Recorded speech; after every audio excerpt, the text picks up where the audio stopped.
Praktek sistem pemerintahan berdasarkan konstitusi. Distribusi kekuasaan merupakan suatu hal yang penting dalam membangun sistem ketatanegaraan.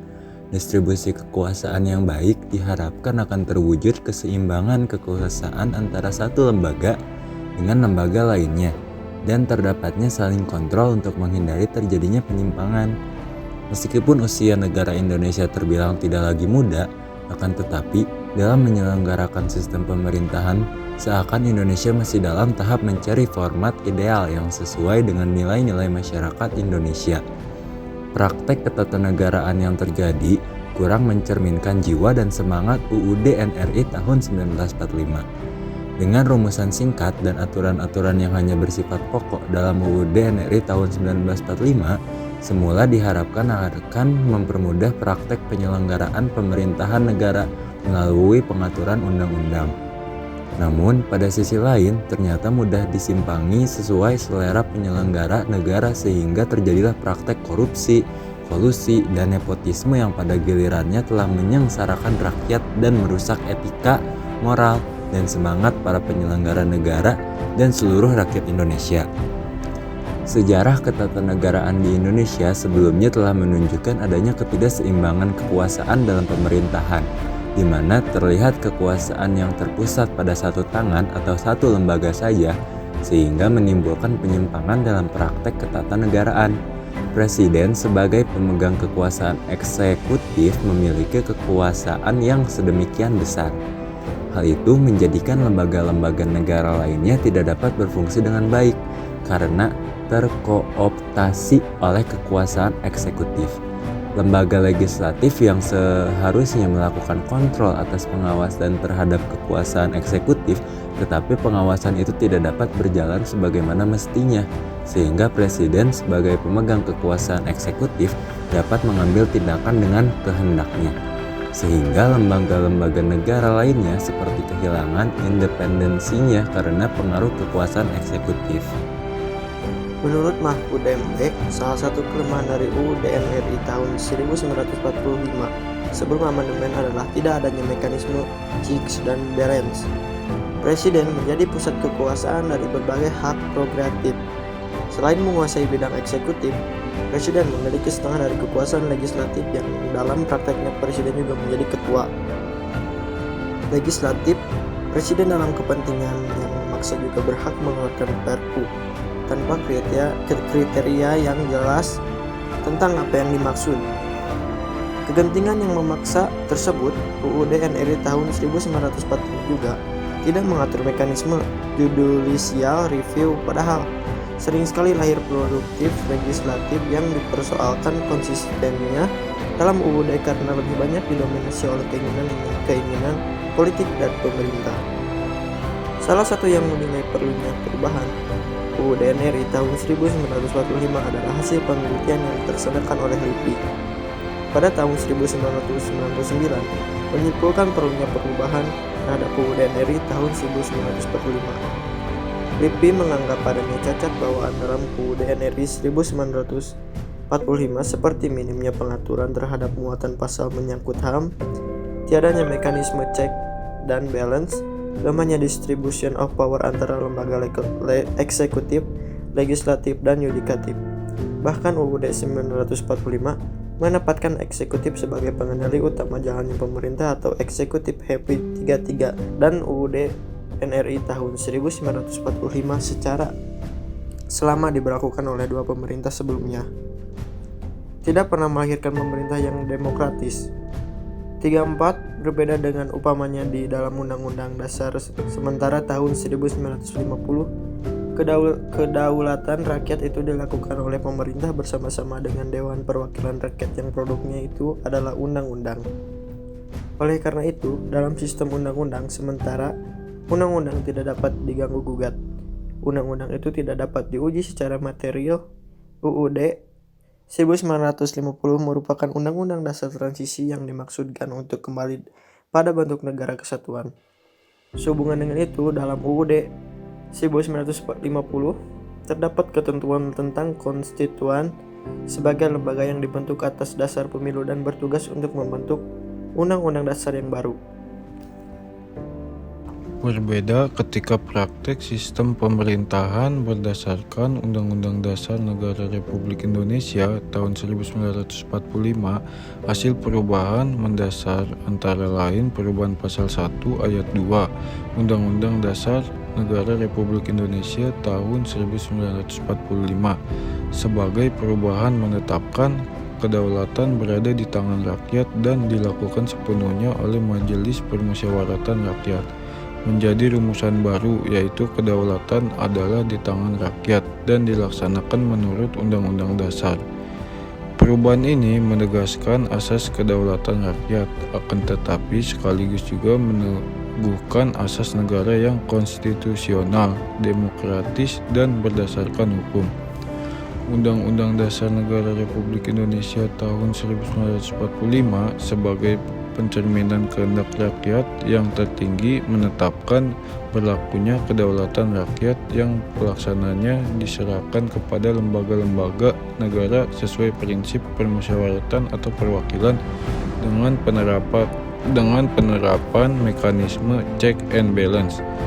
Dalam artikel yang ditulis Sunarto disebutkan bahwa prinsip ini dinyatakan secara tegas oleh MPR sebagai salah satu tujuan perubahan Undang-Undang Dasar Negara Republik Indonesia tahun 1945, yaitu menyempurnakan aturan dasar penyelenggara negara secara demokrasi dan modern melalui pembagian kekuasaan, sistem saling mengawasi dan saling mengimbangi, check and balance yang lebih ketat dan transparan.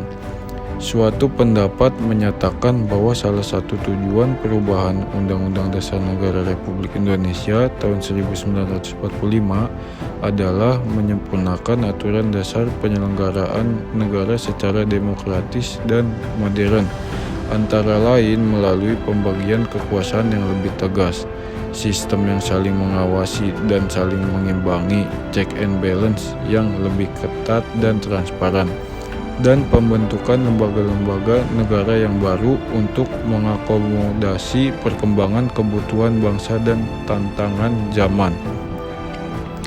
MPR yang ditetapkan terdiri atas DPR dan DPD yang masing-masing dipilih oleh rakyat melalui pemilihan umum.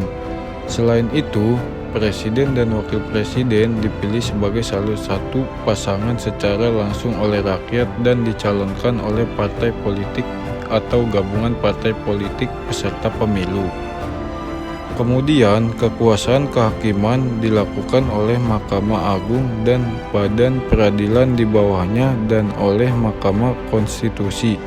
Dengan demikian, secara struktural, sistem pemerintahan secara ketatanegaraan sangat berbeda dengan Undang-Undang Dasar Negara Republik Indonesia tahun 1945 sebelum perubahan. Banyak perbaikan dan penegasan fungsi serta kewenangan dari lembaga tertentu. Perubahan Undang-Undang Dasar Negara Republik Indonesia tahun 1945 juga melahirkan lembaga negara baru yang secara kelembagaan tergolong lembaga legislatif, yaitu Dewan Perwakilan Daerah dan Mahkamah Konstitusi. Posisi kedudukan MPR yang terdiri atas DPR dan DPD secara konseptual maupun struktural bukan lagi sebagai lembaga tertinggi negara setelah kewenangan dan komposisi keanggotaan MPR mengalami perubahan.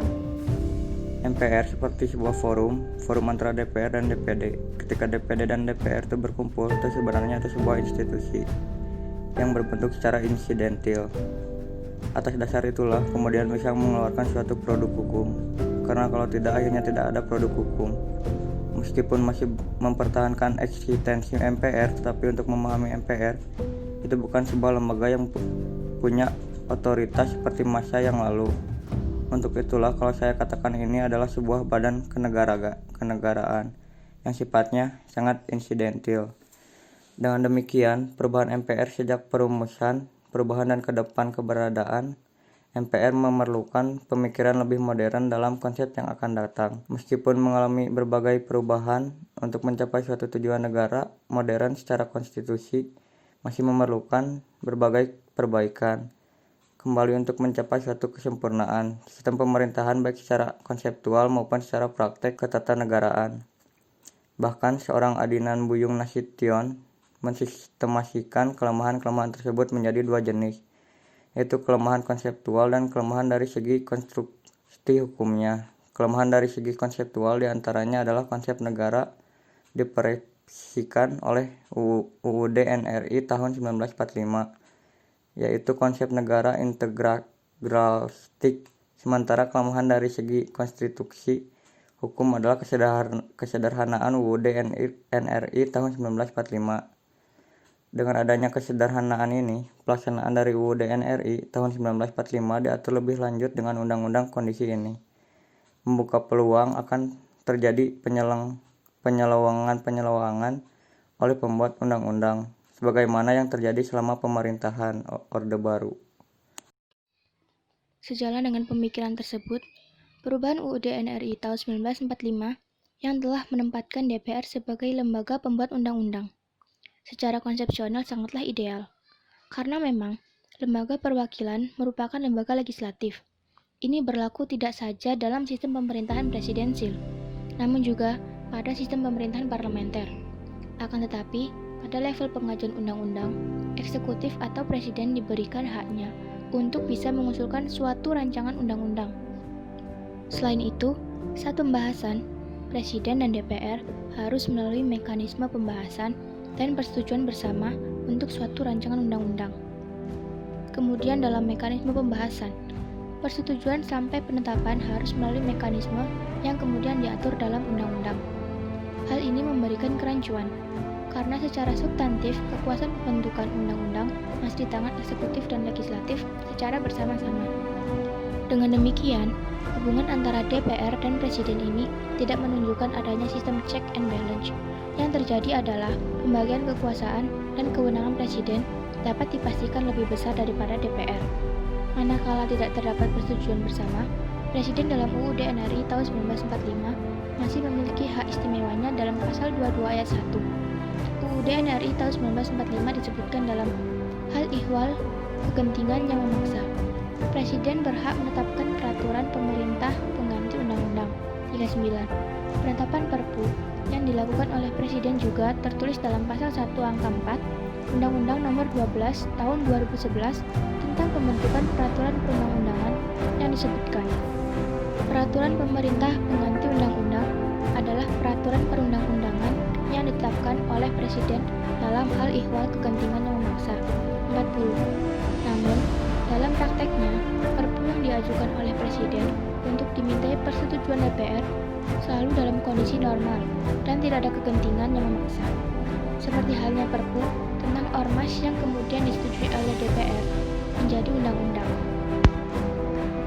Selain MPR, kewenangan lembaga yudikatif harus diakui dengan adanya Mahkamah Konstitusi. Secara kelembagaan, suatu kemajuan bagi kelangsungan hukum bangsa Indonesia. Dibukanya ruang judicial review atas suatu undang-undang apakah bertentangan dengan UUD NRI tahun 1945. Selain menyangkut keadilan, lembaga yudikatif yang terdiri dari MA dan MK ini semakin membuka ruang bagi masyarakat Indonesia untuk menyampaikan ketidakadilan, baik secara peradilan umum maupun peradilan konstitusi. Akan tetapi, yang harus dipahami, MK adalah negatif legislator, yaitu hanya berfungsi sebagai penguji undang-undang atas undang-undang dasar.